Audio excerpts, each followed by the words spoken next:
വിധിയെയും വെല്ലുവിളികളെയും മറികടന്ന് മുന്നേറി ജീവിത വിജയം നേടുന്ന ഒരു കൂട്ടം ദിവ്യാംഗരായ വനിതകളുടെ അതിജീവനത്തിന്റെ കഥയാണ് ഇനി വാർത്താപ്ലരിയിൽ കാണാൻ പോകുന്നത്. വൈകല്യത്തെ പഠിക്കാതെ അധ്വാനത്തിലൂടെ സ്വയം വരുമാനം നേടി ജീവിത വിജയം കൈവരിക്കുന്നവർ. കോഴിക്കോട് സക്ഷമയുടെ അധീനതയിൽ പ്രവർത്തിക്കുന്ന സമദൃഷ്ടി ചാരിറ്റബിൾ ട്രസ്റ്റിന്റെ സക്ഷമ ഭവനിൽ നിന്നുമാണ് ഈ ആത്മസമർപ്പണത്തിന്റെ കഥ.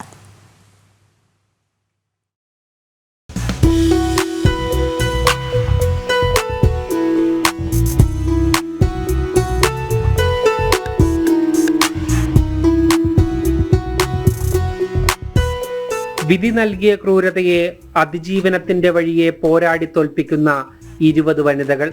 ദിവ്യാംഗർ എന്ന പരിമിതിയെ ഇച്ഛാശക്തി കൊണ്ട് ആത്മധൈര്യത്തോടെ നേരിട്ടവർ. സന്തോഷത്തോടെ, സമാധാനത്തോടെ, അതിനെല്ലാം ഉപരി ആത്മാഭിമാനത്തോടെ ഈ മുറിക്കുള്ളിൽ അവർ ജീവിത സ്വപ്നങ്ങൾ നെയ്യുകയാണ്.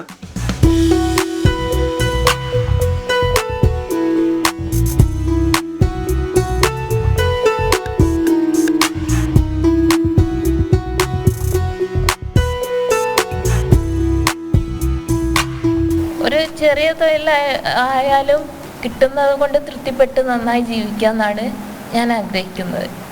ജീവിതത്തിൽ വലിയൊരു ഉപകാരം തന്നെയെന്ന് പറഞ്ഞാൽ അത്രയും നല്ലത് തന്നെയാണ്. ഈ സ്ഥാപനത്തിൽ നിന്നിട്ട് എനിക്ക് നല്ല സന്തോഷമാണുള്ളത്. എല്ലാവരും നന്നായിട്ട് എല്ലാം കൊണ്ടും സഹകരിക്കുകയൊക്കെ ചെയ്യും.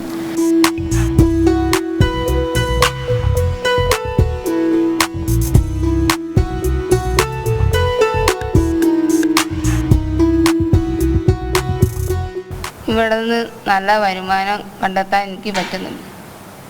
ഓരോന്നും എല്ലാവരും കൂടി ചെയ്തിട്ട് ഓരോ വരുമാനം കണ്ടെത്തും.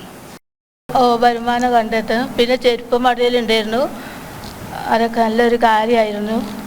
ഈ വീട്ടിലിങ്ങനെ വെറുതെ ഇരുന്ന് മുഷിഞ്ചി ഇരിക്കുന്ന വേദം പിന്നെ ഇവിടെ സെൻറ്ററിൽ ഇവിടെ വരാൻ അങ്ങനെ പറ്റിയതാണ്. പ്രധാനമായും ഇപ്പോൾ കുടനിർമ്മാണമാണ് ഇവിടെ നടക്കുന്നത്. വിപണിയിൽ നിന്നും മികച്ച പ്രതികരണം ലഭിച്ചു കഴിഞ്ഞു. 500-ലധികം കുടകളാണ് സക്ഷമയുടെ അധീനതയിൽ പ്രവർത്തിക്കുന്ന ഈ കേന്ദ്രത്തിൽ നിന്നും ഇതുവരെ വിറ്റഴിച്ചത്.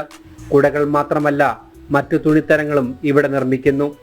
ഒരു വരുമാനത്തിനപ്പുറം സ്വന്തമായി അധ്വാനിച്ചുണ്ടാക്കിയ പണം കൊണ്ട് ജീവിക്കാൻ കഴിയുക എന്ന വലിയ ആത്മസംതൃപ്തിയിലാണ് ഇവർ.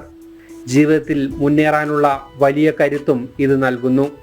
ദിവ്യാംഗരായ ഈ സഹോദരിമാരെ സമൂഹത്തിൻ്റെ മുഖ്യധാരയിലേക്ക് കൊണ്ടുവരുവാനും അവർക്ക് സ്വന്തം കാലിൽ നിന്നുകൊണ്ട് അവർക്കൊരു വരുമാനം ഉണ്ടാക്കിയിട്ട് ഒരു ആത്മസംതൃപ്തി ഉണ്ടാവുമല്ലോ, അവനാൻ അധ്വാനിച്ചിട്ട് ഫലം കിട്ടുമ്പോൾ ചെയ്യുന്നത്. അതിനാണ് ഞങ്ങൾ മുൻതൂക്കം കൊടുക്കുന്നത്. അതിൽ നിന്ന് ഇത് വരുമാനത്തിന് വേണ്ടിയിട്ടല്ല, ഇവർക്കൊരു ആത്മസംതൃപ്തിക്കും സ്വന്തം കാലിൽ നിന്നിട്ട് കിട്ടുന്ന വരുമാനത്തിന് അതിന് 10 മടങ്ങ് ആണ് അതിൽ നിന്ന് കിട്ടുന്ന ആത്മസംതൃപ്തി. അതിനു വേണ്ടിയിട്ട് മാത്രമാണ്. ലാഭത്തിനുപരിയായി ഈ സ്ഥാപനത്തിൽ നിന്നും ലഭിക്കുന്ന വരുമാനം സേവന പ്രവർത്തനങ്ങൾക്കാണ് സമദൃഷ്ടി ചാരിറ്റബിൾ ട്രസ്റ്റ് ഉപയോഗിക്കുന്നത്. ഇവരും ഈ സ്ഥാപനവും സമൂഹത്തിന് നൽകുന്നത് വലിയ സന്ദേശമാണ്. സന്ദേശത്തിനപ്പുറം നല്ലൊരു പാഠവും. ഇവർക്ക് കരുതലേകുക നമ്മുടെ ഓരോരുത്തരുടെയും കടമ കൂടിയാണ്. ക്യാമറമാൻ സന്തോഷ് മണ്ണാർക്കാടിനൊപ്പം അരുൺ കൊടുങ്ങൂർ, ജനം, കോഴിക്കോട്.